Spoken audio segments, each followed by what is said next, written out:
En febrero de 1814, cuando el ejército de la Unión tomó el control del condado de Davidson, requisaron decenas de propiedades abandonadas para uso militar. La mayoría de estas estaban en desorden. Los muebles volcados, documentos quemados y las pertenencias apresuradamente retiradas por simpatizantes cerradas. Por simpatizantes confederados que huían. El proceso era rutinario. Los soldados recorrían las propiedades vacías, catalogaban lo que quedaba y convertían los edificios adecuados en cuarteles, hospitales o depósitos de suministros. Sin embargo, la propiedad de los Harwell, situada a 10 millas al sureste de Nashville, a lo largo del valle del río Cumberland, ofreció algo potente diferente. La mansión de 3 pisos está intacta, como si sus habitantes hubieran desaparecido de un momento a otro. Los platos del desayuno aún permanecían sobre la mesa. La comida ya había comenzado a descomponerse. Un diario de cuero yacía abierto en el escritorio del estudio, con la tinta seca en medio de una frase incompleta. La ropa colgaba en los armarios. Los libros cubrían las estanterías de la biblioteca. Un reloj de pie en el vestíbulo se había detenido a las 6:00 con el péndulo en silencio.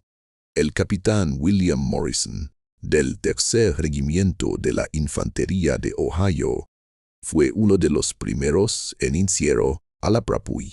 Su informe inicial, conservado en los archivos nacionales, describía la escena como extrañamente intacta, como si los residentes hubieran salido con la intención de regresar en cualquier momento.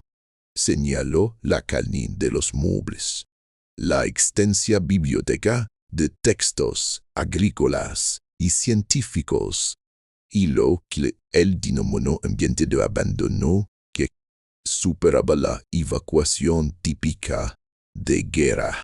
Durante 3 días, la compañía de Morrison utilizó la mansión como cuartel temporal mientras patrullaban los alrededores.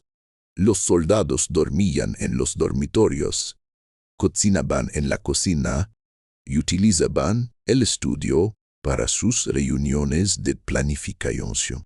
Fue en el 4º día, el 7 de febrero de 1814, cuando el soldado raso James Ketchum, mientras buscaba a la Mons en la bodega, notó algo extraño. La bodega era grande, aproximadamente 6 metros por 10 metros, con paredes de piedra y suelo de tierra compactada. A lo largo de las paredes había estantes de estacionamiento con frascos de conservas vacíos, cerámica rota y sacos de arpillera. Ketchum movía los sacos, esperando contra papas o nabos debajo de ellos, cuando descubrió que el suelo en una esquina sonaba hueco al golpearlo. Llamó por ayuda. Otros 2 soldados lo asistieron para despejar el aire, removiendo los sacos y escombros.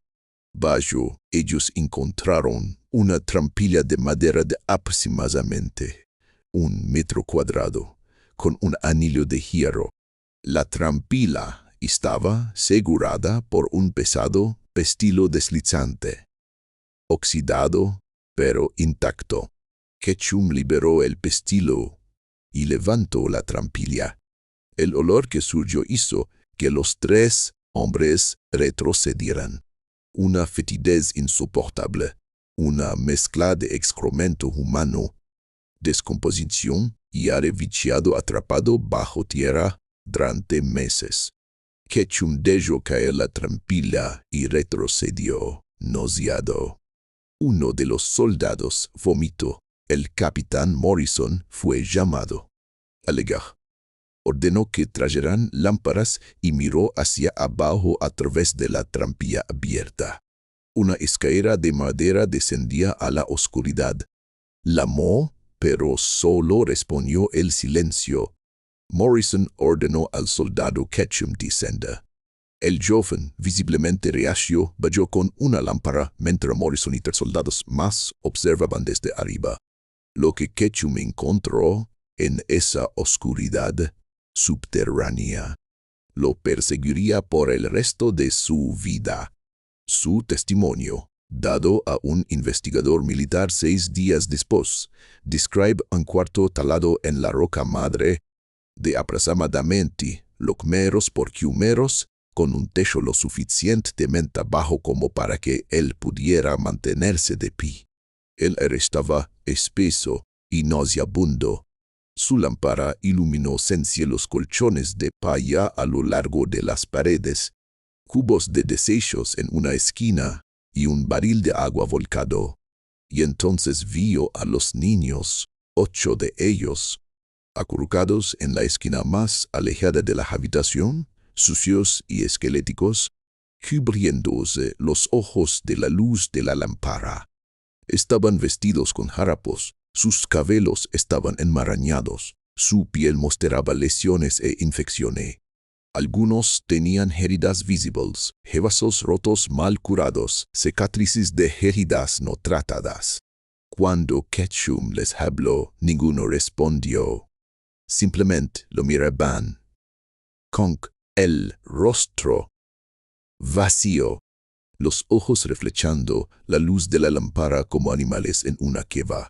Pensé que al principio estaban muertos, testificó Ketchum. Eran cadáveres animados, de buena manera, no se movían, salvo para encogerse de la luz. No emitían sonido.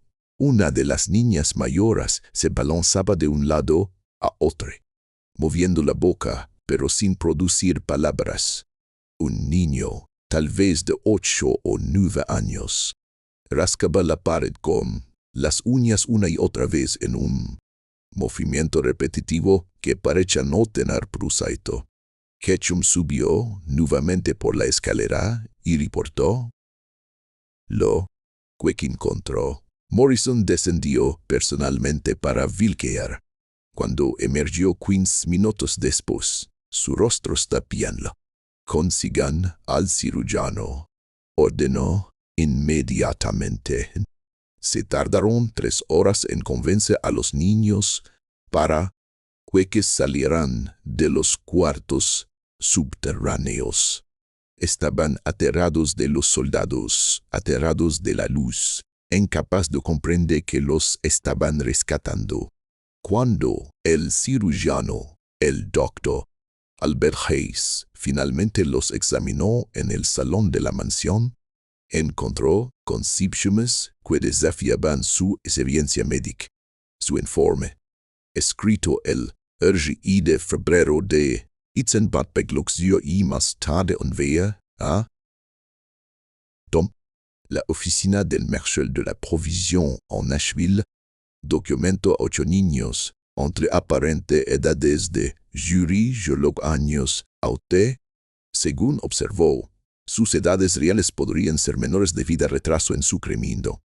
Todos exhibían una severa desnutrición, con pesos corporales de un, lo que 6% por debajo de los estándares esperados, raquitismo debido a la deficiencia de vitamina D por falta de exposición al sol, condiciones de piel como dermatitis, infecciones fúngicas y decoloración, caries y enfermedades en las encías, múltiples lesiones no tratadas, algunas recientes y otras mal curadas, infecciones respiratorias debido a la exposición prolongada a condiciones húmedas y trauma psicológico severo, incluyendo mutismo, catatonía y comportamientos disociativos. 2 de los niños no podían caminar sin ayuda, 3 no podían hablar con coherencia. Todos mostraban lo que el doctor Hayes llamó respuesta de miedo extremas a estímulos ambientales básicos, como encogerse ante ruidos fuertes, agacharse ante movimientos repentinos, negándose a hacer contacto visual. Sin embargo, fue el examen de los cuartos subterráneos, donde lo que reveló la verdadera magnitud del horror. Además de la habitación principal, Hayes descubrió 3 cuartos adyacentes conectados por pasajes estrechos, y uno contenía camas de palla dispuestas en filas. El segundo contenía instalaciones de saneamiento, cubos, un agujero de drenaje y lo que parecía un intento de crear una estación de lavado primitiva. El tercero era el más perturbador. Una pequeña habitación de apenas metros cuadrados con una silla, un escritorio y rendijas de observación en la pared, permitiendo que alguien desde dentro de esa habitación pudiera ver la habitación principal sin ser visto. Sobre el escritorio, Hayes encontró un diario de cuero con entradas fechadas el 10 de febrero de Rock, en las que el autor documentaba lo que llamaba el protocolo de Zaroff controlado. El doctor Hayes también encontró 2 cuerpos. Estaban en la habitación de las camas, tendidos en palets cubiertos con mantas delgadas. La descomposición era avanzada pero no completa, lo que indicaba que la muerte había ocurrido en los últimos 3 meses. El doctor Hayes no pudo determinar la causa de la muerte en ese momento, pero notó signos de enfermedad prolongada y deterioro física consistente con las consignas observadas en los sobrevivientes. Captain Morrison ordenó de inmediato una investigación completa, asignando guardias a la premisa y asegurando todos los camiones encontrados en la mansión, incluidos varios diarios, libros de contabilible y correspondencia. A los 8 niños sobrevivientes los trasladaron a un campamento de Teme, contrabando para personas liberadas por las fuerzas de la Unión, donde el doctor Hayes continuó su trabajo médico. También envió un despacho urgente a su oficial superior en Nashville, describiendo lo que había que hacer y solicitando instrucciones. A continuación, siguió una investigación militar, testimonios de testigos, el examen de pruebas documentales y, finalmente, una decisión de las autoridades federales de suprimir casi toda la información sobre el caso. El registro profesional mencionó solo irregularidades en la gestión de personas esclavizadas en una propiedad en el condado de Davidson. El acto de la investigación fue selado y clasificado. Los oficiales que participaron fueron instruidos para no discutir sus hallazgos. Los informes médicos detallados, testimonios de testigos y pruebas documentales fueron archivados y olvidados. Sin embargo, la verdad salió a la luz fragmentada a través de cartas preservadas, notas marginales en documentos oficiales, un informe médico parcial redescubierto décadas después, y testimonios dados por veteranos ancianos en la anécdota Ichenbach-Kuger, revelando lo que las autoridades en Ichenbach-Luxury consideraron demasiado horrible para el conocimiento público. Esta es la verdad. Esto es lo que sucedió en la propiedad de los Harwell entre febrero de Ichenbach-Luxury y noviembre de Ichenbach-Luxury. Esta es la historia de Edmund Harwell, un hombre que creyó que estaba llevando a cabo una investigación científica. Y esta es la historia de 10 niños que sufrieron en una oscuridad tan profunda que algunos nunca emergieron. Completely. En su después del rescate. Cuando Edmund tenía 5 años, su padre, Marcus, descubrió que su hijo estaba realizando experimentos con animales callejeros. No se trataba de tortura cruda, sino de estudios metódicos sobre la modificación de comportamiento a través de la manipulación del entorno y el condicionamiento por recompensa y castigo.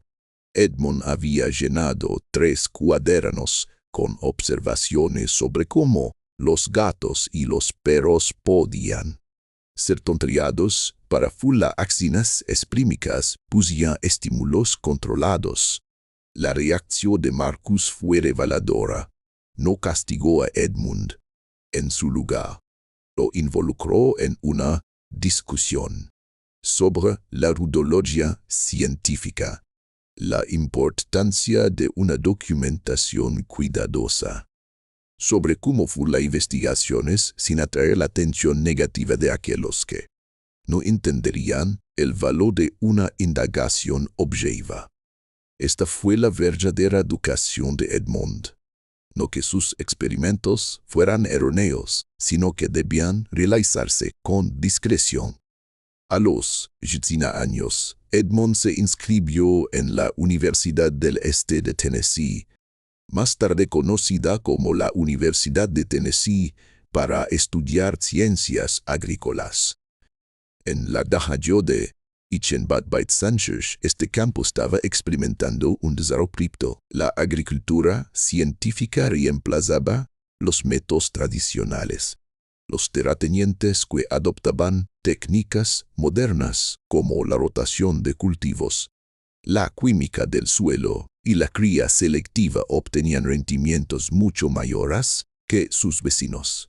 Edmund Carroll en sus estudios absorbió todo: biología, química, ingeniería y cría de animales. Pero sus profesores notaron algo extraño en su enfoque. Mientras que otros estudiantes estaban interesados en comprender los procesos naturales, Edmund solo se interesaba en controlarlos. Su tesis de Bad Sanchez se tituló Determinismo ambiental en la producción agrícola, eliminando los factores variables para maximizar la optimización del rendimiento. El trabajo fue técnicamente brillante, pero, como varios profesores señalaron en privado, disturbador por su manera de reducir todos los sistemas vivos, incluyendo las plantas, los animales y, por implicación, los humanos. Simples mecanismos de entrada y salida que podían ser optimizados para lograr eficiencia. Edmund se graduó con honores a los 10 años. Académico y socialmente inepto. Tenía pocos amigos y mostraba poco interés en las típicas actividades de un joven, como beber, apostar o cortejar.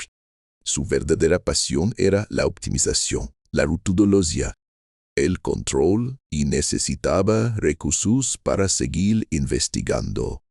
En Babbitt-Cizerie, Edmund conoció a Louisa Kenton en un evento social en Knoxville.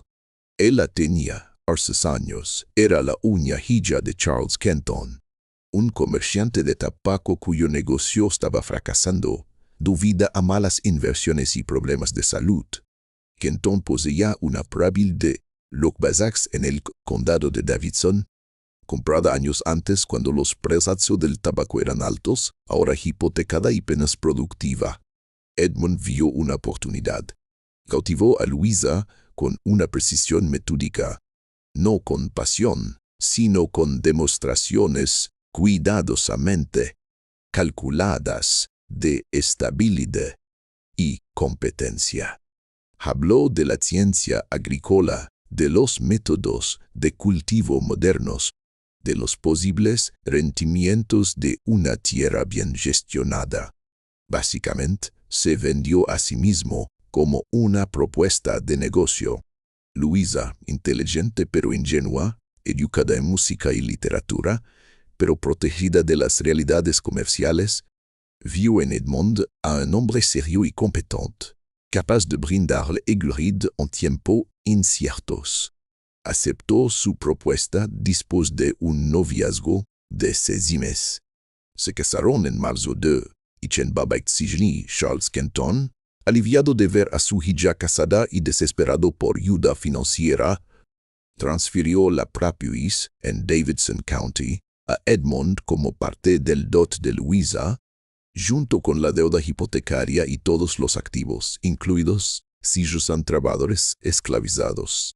Edmond ahora era un amo de plantación. Tenía 18 años y finalmente disponía de los recursos para poner en práctica sus teorías. La propiedad que heredó estaba en malas condiciones. El propietario anterior, el socio mundial de Kenton, que había gestionado la plantación antes de su muerte había sido incompetente. Los campos estaban agotados por años de cultivo sin rotación. El equipo estaba roto. Los edificios se estaban deteriorando. La fuerza laboral esclava, mal alimentada y sobrecargada de trabajo, estaba desmoralizada y poco saludable. Edmond vio no un desastre, sino un experimento controlado. Aquí había un sistema competente, desordenado, perfecto para probar sus teorías de optimización. Comenzó con una documentación meticulosa. Creó un sistema de libros de contabilidad que seguía todos los aspectos de la operación. Varios de cultivos plantados en cada campo, condiciones meteorológicas, composición del suelo, aplicaciones de fertilizantes, rendimiento por acre. Catalogó el equipo y creó calendarios de mantenimiento. Inventariaba cada activo hasta el último clavo.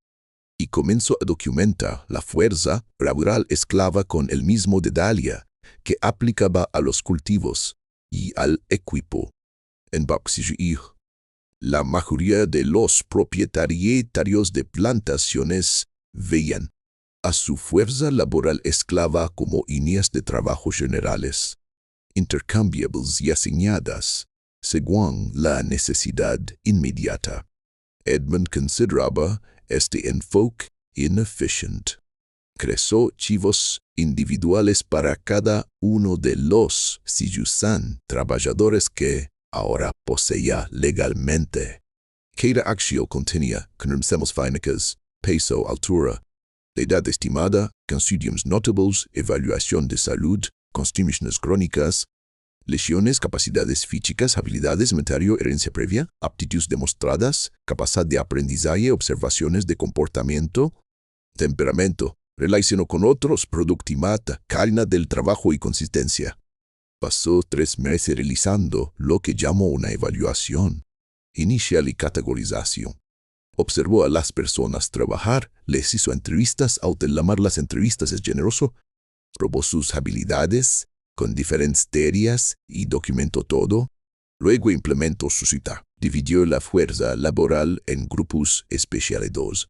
Trabajadores del campo, subdivididos según tipo de cultivo, artesanos calietos, carpinteros, herreros, fabricantes de barriles, personal doméstico, cuidadores de animales, trabajadores de mantenimiento.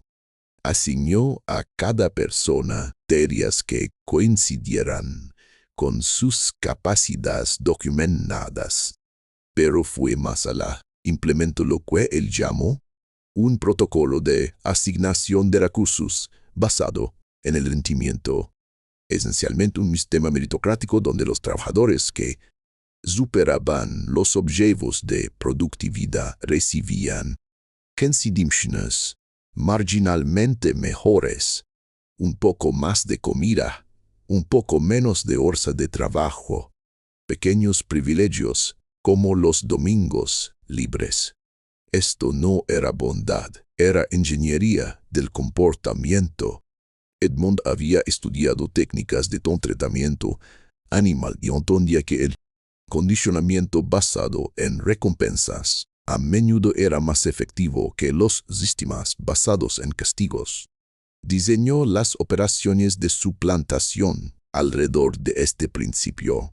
Los resulta desde una perspectiva tanina pura, feromó notables. En 2 años, los rendimientos de los cultivos aumentaron un 20%. El mantenimiento del equipo mejoró, reduciendo los costos de reparación. La fuerza laboral, respondiendo a la escritura de incentivos, se volvió más productiva y mostró menos problemas disciplinarios. Los plantadores vecinos notaron los precios. Para la reputación de Edmond como un innovador en la gestión agrícola se estaba extendiendo por el condado de Davidson. Fue invitado a hablar en sopellos agrícolas regionales. Publicó artículos en revistas de agricultura y recibió cartas de otros propietarios de plantaciones pidiendo asesoramiento. Edmond, el académico torpe y frío, se convirtió en un experto respetado. Luisa, por su parte, se encargaba de la casa y las obligaciones sociales, organizando cenas para los vecinos, manteniendo correspondencia con la familia y cumpliendo con su rol de ama de casa con competencia, aunque sin entusiasmo. Su matrimonio no era afectuoso, pero sí funcional. Ocupaban dormitorios separados y conversaban sobre la gestión del hogar y las obligaciones sociales, pero rara vez sobre asuntos personales. Lo que Luisa no entendía completamente, porque Edmond lo ocultaba cuidadosamente, era que su esposo veía todo y a todo a su alrededor, como componentes, enzimas que debían ser optimizados, incluyéndola a ella, y, cada vez más, sus intereses se centraban en una pregunta que eventualmente conduciría al horror. ¿Podría el comportamiento humano ser utilizado a través de la ingeniería ambiental? Desde la infancia, Edmund pasó meses considerando los requisitos de diseño. El espacio debía ser aislado, completamente separado de influencias externas, oculto de la observación casual y, sobre todo, controlado. Cada factor ambiental, como la luz, la temperatura y el sonido, debía ser manejable, sostenible y capaz de mantener a los sujetos durante periodos largos con intervención mínima, observable y permitiendo que él monitoreara y documentara sin necesidad de interacción directa constante. Su solución fue la construcción subterránea. Las cámaras subterráneas ofrecían estabilidad natural de temperatura, aislamiento completo de la luz y el sonido externos, y un perfecto encubrimiento si se disfrazaban concurrently. En mayo de 1860, Edmond encargó lo que describió a los trabajadores como una expansión de estancamiento en frío para la bodega de raíz existente. Contrató a un albañil de Murfreesboro especializado en excavaciones en roca para la construcción de sótanos, un hombre taciturno que hacía buen trabajo y no hacía preguntas innecesarias. Edmond supervisó personalmente, pero reveló poca información, alegando que la expansión era para estancar los homiandos de los cultivos y que deseaba sofisticar el estancamiento para mejorar la preservación de los alimentos. El albañil no tuvo rotio para cuestionar esto. Los plantadores ricos a menudo invertían en mejoras elaboradas para sus propiedades. El trabajo tomó 7 meses. Los esclavos de la plantación furlaron el trabajo pesado, excavaron la roca, transportaron escombros, mezclaron mortero, pero trabajaron en turnos rotativos, asegurando que ninguna persona entendiera. El alcance completo del proyecto. Edmond manejó cuidadosamente la distribución de la información, mostrando a los trabajadores solo las tareas específicas que debían fular sin revelar el diseño general. Para diciembre de 1928, la construcción estuvo completa. Debajo de la bodega de raíz existente, accesible a través de una trampilla oculta que Edmond hizo instalar y camuflar, había una red de cámaras taladas a 100 metros en la roca madre de Tennessee. La cámara principal de Locix metros, con un techo de 9 metros de altura, sería el espacio principal de vida. Edmond instaló lámparas de aceite montadas en el techo con cuerdas de control que se extendían hacia arriba a través de canales ocultos hasta la bodega de raíces, permitiéndole controlar la iluminación sin tener que entrar al espacio. Crea un sistema de ventilación, con estrechos conductos perforados en ángulos a través de la roca que salían en áreas boscosas a unos 8 metros de la mansión, donde pasarían desapercibidos. Los conductos eran demasiado pequeños para que alguien pudiera treparse a través de ellos, pero eran adecuados para la circulación del aire. La cámara de dormir estaba conectada a la cámara principal por un pasaje de 100 metros. Edmond mandó construir 10 camas de palla colocadas en filas. Cada una era un simple marco de madera con un colchón relleno de palla. Instaló estantes para vulgar ropa y achetes personales. La cámara de sanezamiento, una pequeña habitación de 100 metros cuadrados, contenía cubos de madera para los desechos, un agujero de drenaje que bajaba en una grieta subterránea natural y una estación de lavado con un barril de agua. El diseño era rudimentario, pero funcional, basado en la arquitectura penitenciaria que Edmond había investigado. La estación de observación, elemento de desdaño más revelador, era una pequeña habitación de 10 metros cuadrados, accesible solo desde la bodega de raíz a través de un pasaje separado. La habitación estaba conectada con la cámara principal a través de estrechas rendijas de observación a nivel de los ojos. Alguien sentado en esa habitación podía observar la cámara principal sin ser visto ni oído. Edmond amuebló las cámaras con lo necesario: taburetes de madera, una mesa central, un armario de estancamiento, cubos, cuerdas y herramientas básicas. Instaló un sistema de poleos para vallar suministros, un mecanismo de cuerda y canasta que le permitía entregar comida y agua sin entrar al espacio. También instaló un tubo de habla, un sistema de tuberías que conectaba la estación de observación con la cámara principal, permitiéndole dirigirse a los sujetos sin ser visto. Todo el diseño reflejaba la filosofía central de Edmond: control ambiental total. Cada elemento estaba diseñado para dar la más neutralidad sobre la experiencia de los sujetos, mientras minimizaba su capacidad para influir en sus propias consumiciones. En enero de 1928 las cámaras estaban completas. Edmond las amuebló con libros que había selqueado cuidadosamente, textos religiosos que enfatizaban la obediencia y la aceptación de su lugar. Materias educativos básicos, nada que pudiera fomentar el pensamiento independiente o cuestionar la autoridad. Y luego espero, las cámaras permanecieron vacías durante 2 años.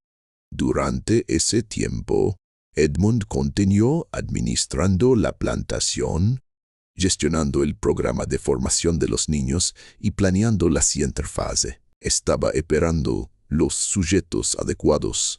Estaba esperando las condiciones que le permitieran proceder sin correr mesviado riesgo de ser descubierto o interferido.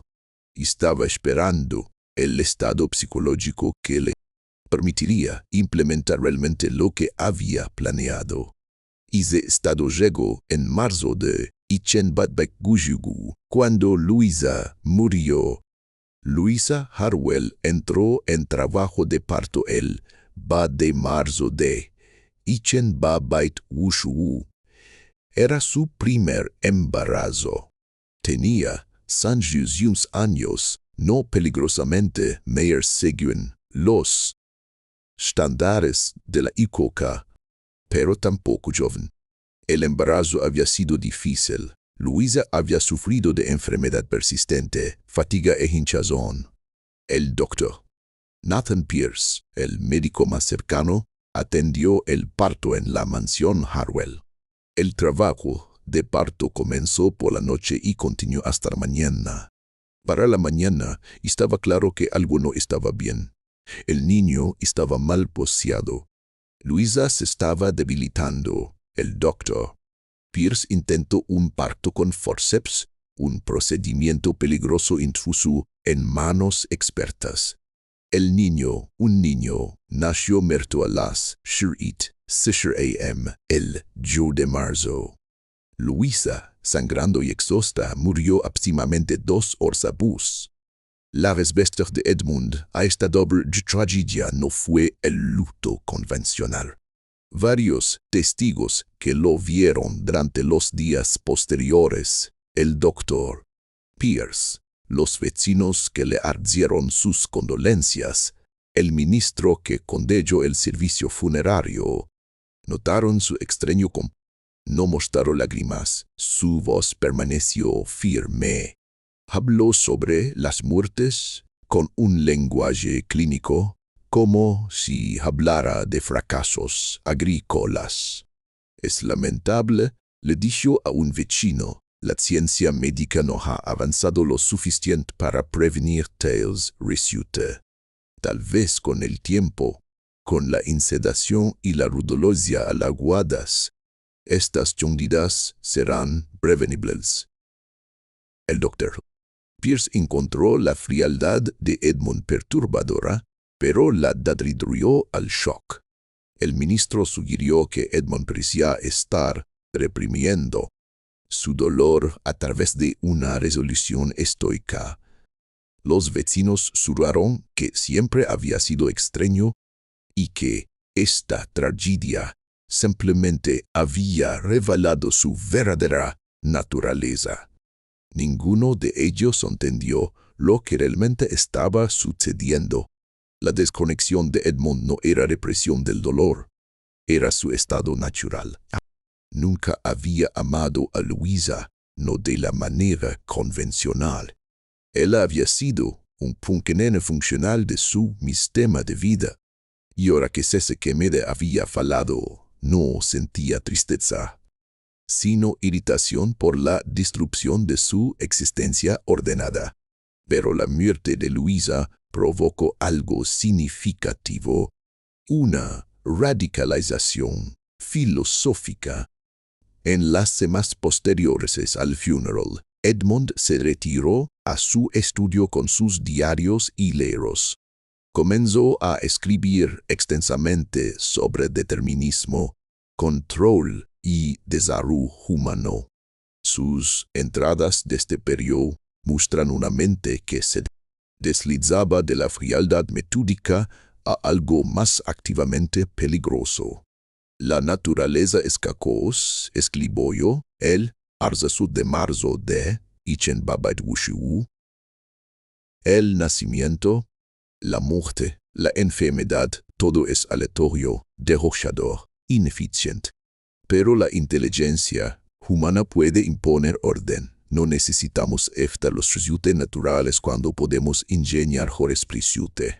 Sus nuevos cuartos están abajo, dijo Edmund. Vayan con cuidado. Abrió la trampilla. La luz de la lámpara cayó por el eje, iluminando la escalera de madera. Los niños miraron hacia abajo con obvio miedo. Edmund eligió al niño mayor, el sujeto 1 de 6 años, llamado Marcus, quien llevaba 8 meses en la plantación, y le ordenó que vayara primero. Marcus vaciló. La voz de Edmund se endureció. Obedece de inmediato o serás severamente castigado. Vaya ahora. Marcus subió a la escalera. Edmund ordenó a los demás que lo siguieran uno por uno, algunos llorando, otros en silencio, todos aterrados, pero incapaces de negarse. Edmund descendió con ellos, llevando una lámpara. Durante las 2 horas, Edmund les mostró las cámaras subterráneas. Les enseñó el área de descanso, explicando que cada niño tenía una cama asignada. Les mostró la cámara de saneamiento, explicando los procedimientos que debían seguir para mantenerse limpios. Les mostró el sistema de poleos, donde se entregarían la comida y el agua. Les mostró los libros y les explicó que tendrían tiempo de educación cada día. Estableció reglas en un lenguaje claro y autoritario. Despierten cuando los llame cada mañana. Sigan el horario diario que estableceré. Mantengan la limpieza y el orden en las cámaras. Obedezcan todas las instrucciones de manera inmediata y completa. Cooperen entre ustedes. Las peleas serán castigadas. Nunca toquen la escalera, ni intenten alcanzar la trampilla. Nunca hagan ruidos excesivos que puedan viajar a través de los conductos de ventilación. Hablaba como si esto fuera lo normal, como si vivir bajo tierra en la oscuridad fuera una parte común de la educación. Algunos niños lloraron. Edmund ignoró esto. Terminó su orientación, subió por la escalera y salió a la bodega. Miró hacia abajo, hacia los rostros que miraban hacia arriba desde la oscuridad, asustados, confundidos, sin comprender. Su primera comida será entregada esta noche, dijo. Usen este tiempo para acomodarse en sus cuartos y repasar el material de lectura proporcionado. Hablaré con ustedes mañana por la mañana. Luego cerró la trampilla y seguro el pestillo. El sonido de ese pestillo deslizancio en su lugar. Un fuerte raspido metálico seguido de una sensación de finalización. Fue el último sonido que esos niños escucharon del mundo exterior durante horas. Edmund subió las escaleras de la bodega. Regresó a la casa principal y se dirigió a su estudio. Abrió su diario en una página limpia y escribió la fecha. Junio de febrero de Ichenbadbekujulok. Abajo escribió protocolo de Daro controlado. Deyo Ich.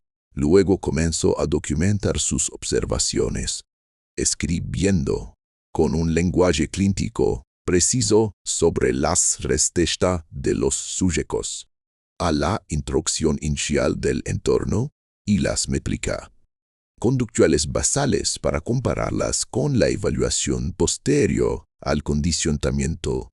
No mostró conciencia de que acababa de cometer un acto de profundo mal. En su mente, simplemente había comenzado un experimento importante. Bajo tierra en total oscuridad, después de que Edmund apagara las lámparas desde arriba presumen las cuerdas de control, los niños experimentaron el comienzo de su pesadilla. Las primeras horas en la oscuridad fueron traumáticas, más allá de la descripción. Algunos niños gritaron, otros lloraron en silencio. La más joven, el sujeto, una niña de 6 años llamada Ada, Llamó repetidamente a su hermano hasta que su voz se apagó. Se agruparon, aterrados por la oscuridad absoluta, desorientados por el aire viciado y las paredes de piedra, incapaces de comprender lo que sucedía o por qué. El tiempo perdió su significado. Sin luz natural, sin manera de medir las horas, la existencia se redujo a un presente interminable de miedo y confusión. Cuando Edmund finalmente regresó a la mañana siguiente, aunque los niños no sabían que era de mañana, y abrió la trampilla, la luz cayó como una fuerza física. Los niños, que habían estado en total oscuridad durante aproximadamente 6 horas, se cubrieron los ojos, gritando de dolor por la repentina luminosidad. Edmund llamó desde arriba, es de mañana. Admamó desde arriba. Es de mañana. Ahora comenzarán su primer día de entrenamiento. Bajó el sistema de lámparas, desluminé las poleas, proporcionando luz en las cámaras. Luego bajó una canasta con su desayuno, harina de maíz, gachas, agua y 7 cucharas de madera. Coman de manera ordenada. Su voz resonó desde arriba. Dividan la comida de manera equitativa entre ustedes. Cuando terminen, coloquen la canasta vacía y las cucharas en el sistema de poleos para que la suban. Tienen 5 minutos. Los niños estaban tan hambrientos y desorientados que no podían hacer otra cosa que obedecer. Comieron rápidamente, desordenadamente, algunos peleando por las porciones hasta que los niños mayores establecieron el orden. Cuando terminaron, devolvieron la canasta como se les había indicado. Edmund la subió, examinó los cuencos vacíos y anotó en su diario los niveles de cooperación durante la distribución de recursos y las evidencias de la formación de una jerarquía social.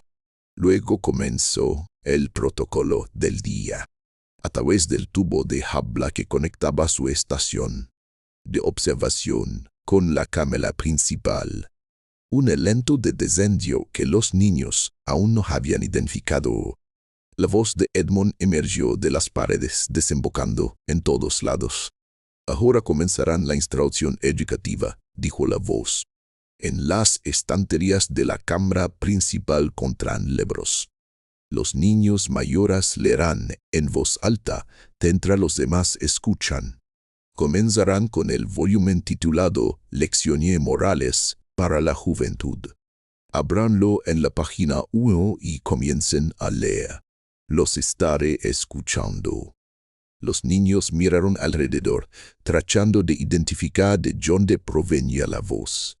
El sujeto 1, Marcus, el niño de 6 años, finalmente localizó los libros y comenzó a leer con una voz temblorosa.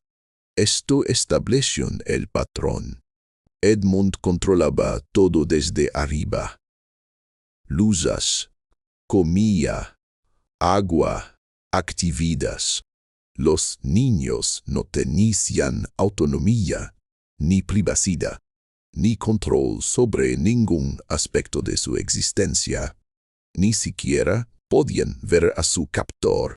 Él permanecía oculto en la estación de observación o en la bodega de arriba. Una autoridad desincorporada. El impacto psicológico fue inmediato y severo. Los niños, que habían estado relativamente bien adaptados en el dormitorio, comenzaron a mostrar signos de trauma, aislamiento, agresión y disociación. Los más pequeños lloraban frecuentemente.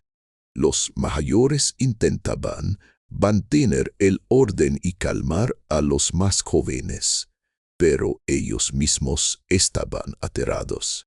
Para el tercer día, el sujeto 5, un niño de 8 años llamado Joseph, comenzó a negarse a comer.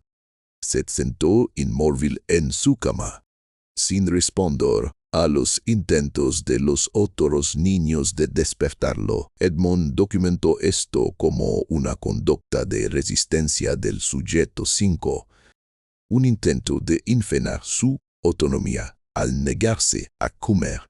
La respiración de Edmund fue calculada. Dirigió a través del tubo de habla a todo el grupo. El sujeto 5 ha decidido no comer. Esa es su lección. Sin embargo, su ración de comida no será redistribuida a los demás, será retirada. Cuando el sujeto 5 decida cumplir con los protocolos de alimentación, puede informarle al grupo y las raciones regulares se reanudarán. Hasta entonces todos los sujetos recibirán porciones reducidas debido a la falta de cumplimiento del sujeto 5. Esto era una manipulación psicológica deliberada, convirtiendo al grupo contra el individuo resistente, haciendo que todos sufrieran por la desobediencia de una sola persona. Para el cuarto día, los otros niños estaban rogándole a Joseph que comiera. Para el quinto día, Joseph, debilitado y presionado por sus compañeros, comenzó a comer nuevamente. Edmund documentó esto como una presión exitosa de la dinámica de grupo para reforzar el cumplimiento individual. Al final de la primera semana, los niños habían aprendido la lección fundamental que Edmund quería inculcarles: la impotencia absoluta. No podían irse, no podían negarse, ni siquiera podían ver a la persona que controlaba su existencia. Todo lo que podían hacer era obedecer y esperar que la obediencia los llevara a la liberación. Pero no lo haría. Edmund estableció una rutina rígida que mantuvo con precisión mecánica. Cada día seguía el mismo patrón. Al amanecer, aunque los niños no pudieran saber cuándo llegaba el amanecer, solo sabían cuándo Edmund decidía despertarlos. La trampilla se abría ligeramente, Edmund llamaría, comenzaría el día, y la luz se proporcionaría a través del sistema de lámparas. El desayuno llegaría por polea, generalmente harina de maíz, gachas o avena, de vez en cuando con melaza, agua, siempre lo justo para sobrevivir, pero nunca para estar satisfechos. La instrucción matutina comenzaba. 2 horas de lectura de los textos seleccionados por Edmund. Libros que enfatizaban la obediencia religiosa, la afectación de la jerarquía, la virtud del trabajo sin cuellas. Edmund los escuchaba desde la estación de observación, interrumpiendo ocasionalmente a través del tubo de habla para hacer preguntas o corregir resistencia. Ejercicio físico. Edmund requería ejercicios diarios, saltos, estiramientos, correr en el lugar. Los observaba a través de las rendijas de observación, cronometrándolos con un reloj de bolsillo, documentando quién se cansaba pronto, que mantenía la resistencia. Esto no era para su salud, era recolección de datos. Almuerzo a mediodía, más sustancial que el desayuno, pero aún nismal. Frijoles, ocasionalmente tocino, pan de maíz, agua, formación de habilidades por la tarde. Edmund asignaba tareas, clasificando objetos que él vallaba en canastas, realizando movimientos específicos en secuencia, resolviendo problemas. Él enmarcaba estas tareas como ejercicios de entrenamiento, pero en realidad eran experimentos de condicionamiento psicológico para evaluar la obediencia, el control motor fino bajo estrés y la función cognitiva en condiciones adversas. Cena por la noche, similar al desayuno, raciones mínimas, oscuridad. Según el criterio de Edmund, se apagaban las luces. Los niños quedaban en completa oscuridad hasta la mañana siguiente. Esta rutina continuaba día tras día, semana tras semana. La monotonía misma era parte del horror. La existencia reducida a un clío repetitivo controlado competently por un maestro invisible. Pero peor que la rutina eran las variaciones experimentales de Edmond, cambios deliberados introducidos para observar los efectos psicológicos. Algunos días, Edmond los dejaba en la oscuridad más ala del tiempo habitual, extendiendo la noche a jugar, a veces sus horas, documentando cómo la privación sensorial extendida afectaba su comportamiento. Algunos días los despertaba varias veces durante el clío nocturno, interrumpiendo el sueño, observando los efectos de la fatiga sobre el cumplimiento y la función cognitiva. Algunos días reducía las porciones de comida para evaluar los umbrales nutricional mínimos necesarios para mantener la función básica. Algunos días introducía tensiones social, dando más comida a algunos niños que a otros y observando los conflictos resultantes o exigiendo que los niños compitieran por los recursos. Documentaba todo en sus diarios con desapego clínico. Sus nuevos cuartos están abajo, dijo Edmond. Vayan con cuidado. Abrió la trampilla y la luz de la lámpara cayó sobre la escalera de madera. Los niños miraron hacia abajo, temerosos. Edmond eligió al niño mayor, el sujeto 1, Marcus, de 6 años, quien llevaba meses en la plantación, y le ordenó que vayara primero. Marcus dudó. La voz de Edmond se endureció, obedece de inmediato o será severamente castigado. Vaya hoja. Marcus subió a la escalera y Edmond ordenó a los demás que los siguieran. Uno por uno, algunos llorando, otros en silencio, todos aterrados pero incapaces de negarse. Edmond descendió con ellos, llevando una lámpara. Durante la semana de 2 horas, le mostró las cámaras subterráneas. Les explicó la zona de descanso, donde cada niño tendría una cama asignada. Les mostró la cámara de saneamiento y les explicó los procedimientos para mantenerse limpios. Les mostró el sistema de poleas, donde se verían la comida y el agua. Les mostró los libros y les dijo que tendrían tiempo de educación cada día. Estableció reglas claras. Despierten cuando los lame cada mañana. Sigan el horario que estableceré. Mantengan la limpieza y el orden. Obedezcan todas las instrucciones de manera inmediata y completa. Cooperen entre ustedes, las peleas serán castigadas. Nunca toquen la escalera ni intenten alcanzar la trampilla. Nunca hagan ruidos excesivos que puedan atravesar los conductos de ventilación. Hablaba como si todo esto fuera normal, como si vivir en la oscuridad bajo tierra fuera una parte común de la educación. Algunos niños lloraron. Edmond los ignoró, terminó su orientación, subió por la escalera y salió a la bodega.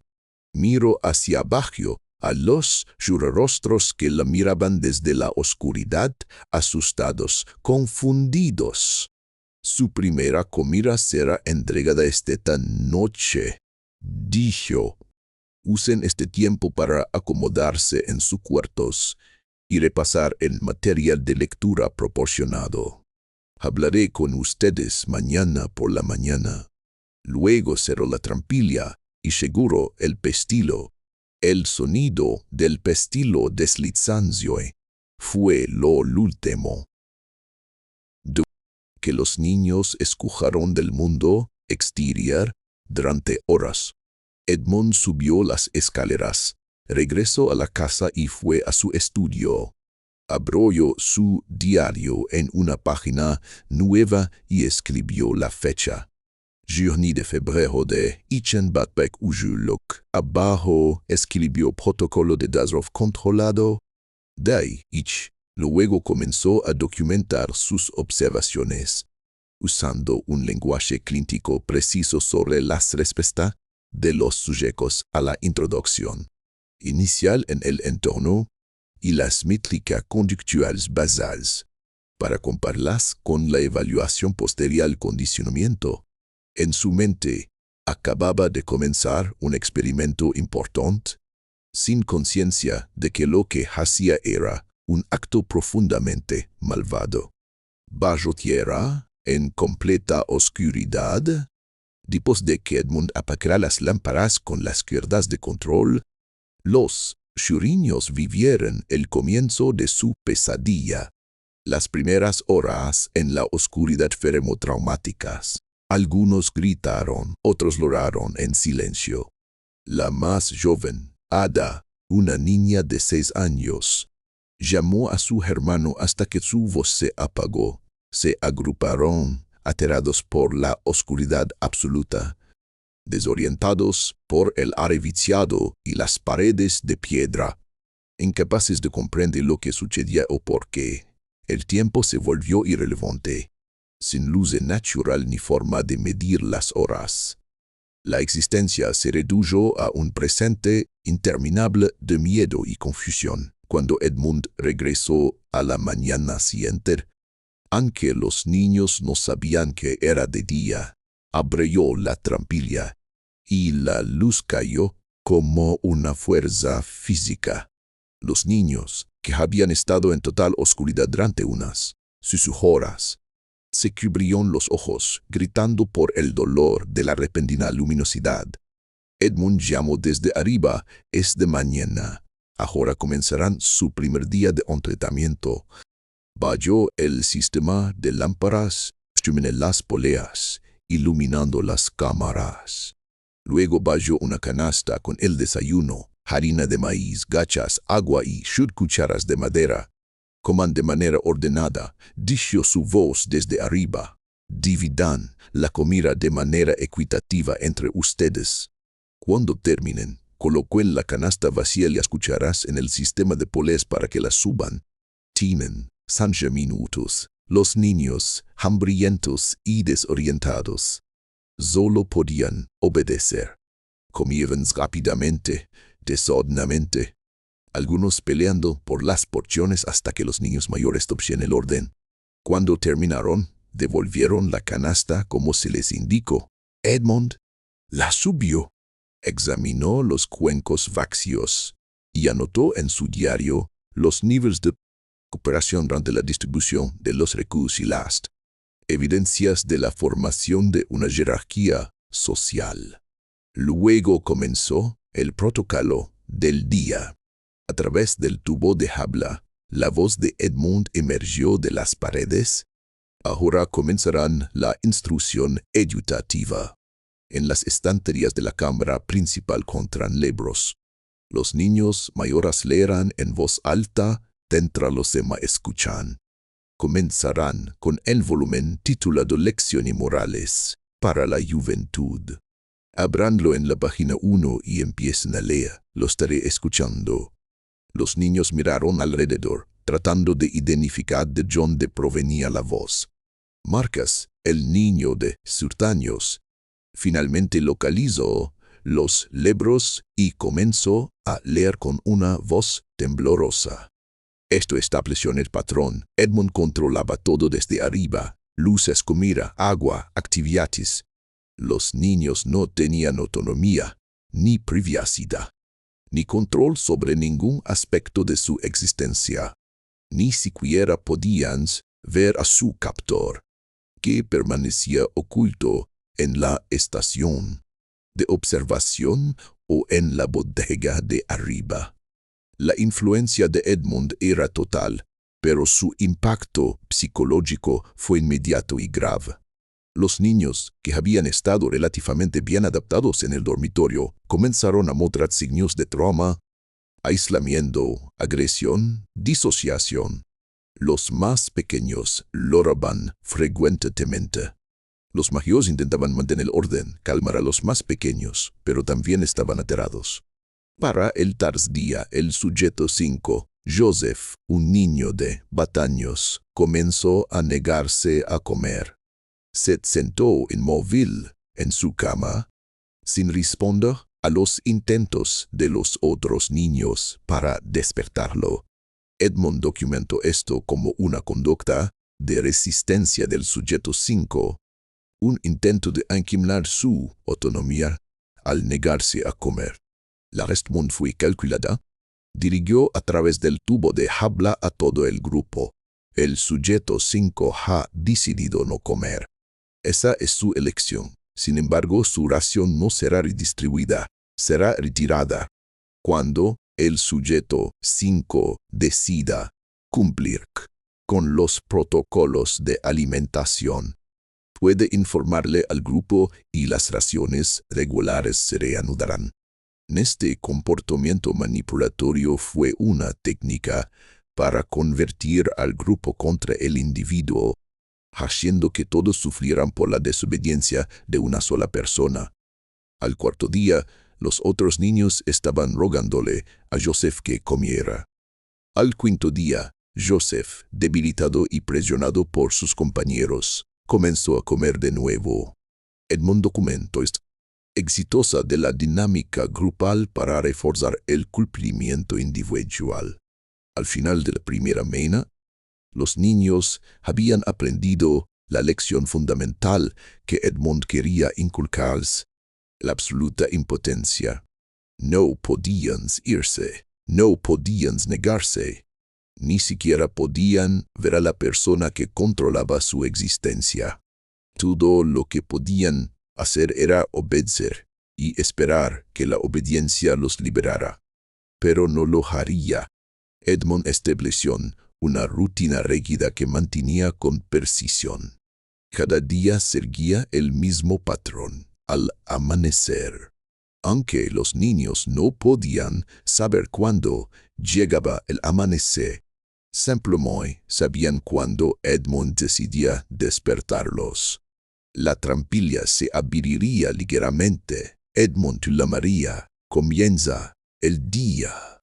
Y la luz se proporcionaría a través del sistema de lámparas. El desayuno llegaría por polea, generalmente harina de maíz o gachas. Los niños debían comer y seguir la rutina establecida. Todo estaba bajo el control absoluto de Edmund. La monotonía misma se convirtió en una forma de terror. Sin ninguna forma de escapar, los niños aprendieron rápidamente que el cumplimiento era la única opción, aunque eso no los liberaría. Cuando el soldado raso Ketchum abrió la trampilla el 5 de febrero de 1923, los niños llevaban años y 7 meses bajo tierra. 2 más habían muerto en los meses desde que Edmund los abandonó. Los suministros que Edmund había dejado se agotaron a finales de enero de 1923. Los niños habían estado sin comida durante aproximadamente 3 semanas cuando los soldados federales los encontraron. Habían sobrevivido bebiendo la humedad condensada de las paredes de piedra y por pura resistencia. El examen médico realizado por el doctor Hayes durante varios días documentó condiciones que sorprendieron a los militares más endurecidos. Condición física. Los 8 sobrevivientes mostraban una desnutrición severa, con pesos corporales 1,8% por debajo de lo esperado. Su crecimiento había sido drásticamente detenido. Niños que deberían haber estado en la adolescencia temprana se veían años más jóvenes. Tenían raquitismo por deficiencia de vitamina D, causando deformidades óseas. Su piel era pálida, casi translúcida por años, sin luz solar. Muchos tenían infecciones, heridas no tratadas, caries dentales y problemas respiratorios. condición parapsicológica. Esto era aún más perturbador que el daño físico. Varios niños fueron inicialmente mudos, incapaces o reacios a hablar. Se encogían ante la luz, cubrían sus ojos, mostraban angustia extrema en espacios abiertos. Exhibiendo lo que el Dr. Hayes describió como una adaptación institucional total al cautiverio. Esperaban ser indicados para comer, para dormir, para hablar. La libertad los aterraba porque ya no sabían cómo existir sin control externo absoluto.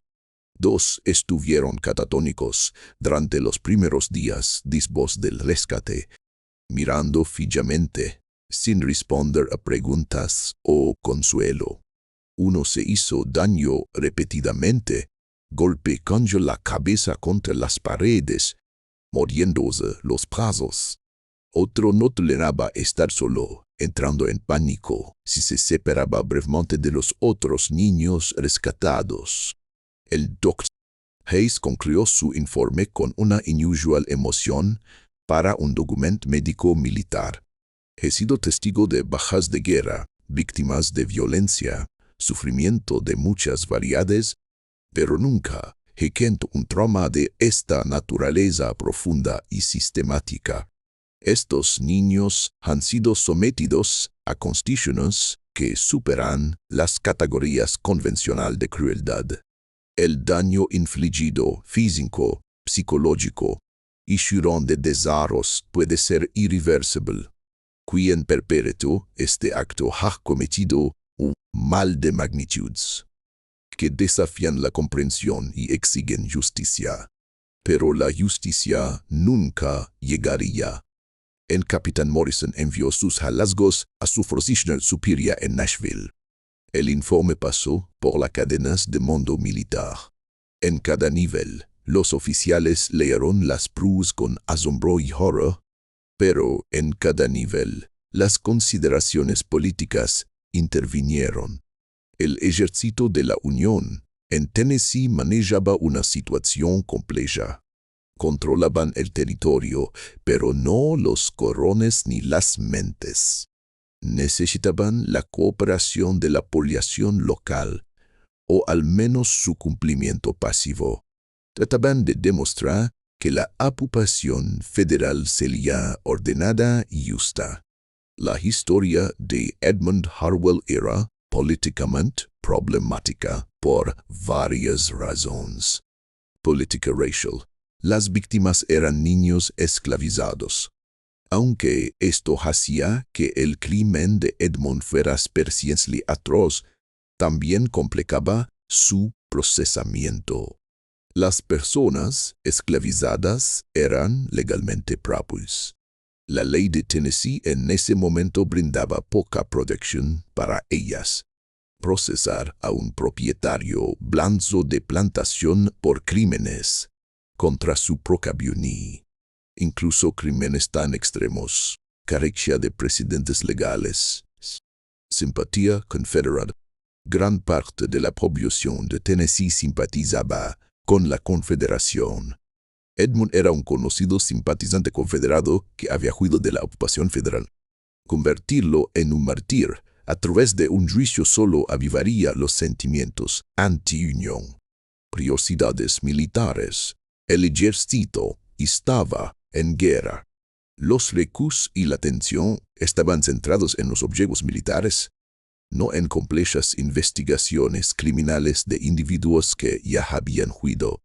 Testimonios de víctimas. Los 8 niños sobrevivientes estaban severamente traumatizados. Incluso si las autoridades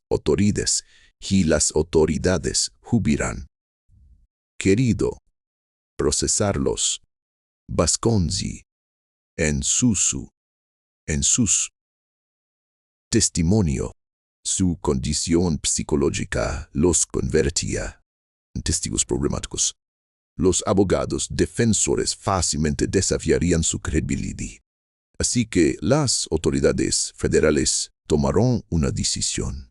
La instalación se cerraría en silencio, los informes detallados serían celados. A los oficiales involucrados se les ordenó no discutir el caso públicamente. El acto profesional solo anotaría irregularidades en la gestión de la plantación antes de ser archivado y olvidado. Los 8 niños fueron trasladados a un campamento de contrabando, uno de los muchos establecidos para personas liberadas de la esclavitud por las fuerzas de la Unión. Allí se unieron a miles de otras personas desplazadas. Sus historias individuales se perdieron en el caos de la guerra. Edmund Harwell no fue perseguido, no se presentaron cargos. Su nombre no apareció en ninguna lista de personas buscadas. Cometió quizás uno de los crímenes más horribles en una región. Y épocas llenas de crímenes horribles y no hecho consecuencias legales, lo que sucedió con los 8 sobrevivientes después de su rescate se conoce en su mayoría poco. Los rush militares de los campamentos de contrabando eran mal mantenidos. Muchas personas pararon por estas instalaciones sin ser documentadas. Las familias fueron separadas. Los niños fueron huérfanos o se perdieron. Los nombres fueron cambiados o mal escritos. Los 8 niños de la plantación Harwell, suyos, Icha, Jure, menos los 4 que murieron, desaparecieron en la historia. Solo tenemos fragmentos. Una breve mención en el diario de un capellán del DOR. Ejército de la Unión de marzo de Ichenbat-Bailokshire describe, regresando con niños traumatizados rescatados de un cautiverio en que vas, tratando de proporcionar consuelo espiritual, aunque parecen inalcanzables, perdidos en la oscuridad, infuso a plena luz del día. Una nota en el informe de la oficina de los Freedmen de Ichenbat-Bailokshire menciona a un grupo de jóvenes con condiciones psicológicas inusuales, que afirman haber sido retenidos bajo tierra durante años en la esclavitud. Probablemente recuerdos falsos inducidos por trauma o relatos exagerados de la atípica confinación en plantaciones. Y esa entrevista de Ichenbat-Bailokshire con la señora Chuan, que contó una historia sobre haber sido retenida bajo tierra, que el entrevistador desestimó como fantasiosa. Si una de las 8 sobrevivió a la guerra, encontró familias o construyó vidas más allá de su trauma, no lo sabemos. Sus nombres no fueron registrados, sus testimonios no fueron preservados. Fueron borrados de la historia tan pomperently como Edmund intentó borrarlos del mundo. El disoto de Edmund Harwell es igualmente incierto. Los reyodas confederados eran incompletos y a menudo destruidos. Algunos informes no confirmados sugieren que pudo haber llegado a Atlanta a principios de Ichenbat-Bailokshire, donde posiblemente trabajó como oficial en el Departamento de Comisaría Confederado. Un estudio de personal de marzo de Ichenbat-Bailokshire menciona a un I. Harwell en esa oficina, pero sin información adicional. Un certificado de difunción registrado en Richmond, Virginia, en la ciudad de Ichenbat-Bailokshire, menciona la muerte de Edmund Harwell, de 18 años, a causa de fiebre tifoidea en un hospital militar.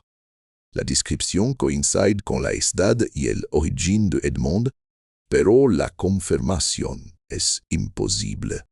Algunos informes alternativos mencionan a un hombre llamado Harwell en Carolina del Sur en Ichenbat-Bailokshire, quien murió por suicidio en Ichenbat-Bailokshire.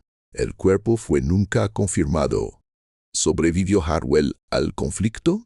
La historia no lo sabe, pero su crimen permanece incompleto en los recuerdos. Comparte este relato y suscríbete al canal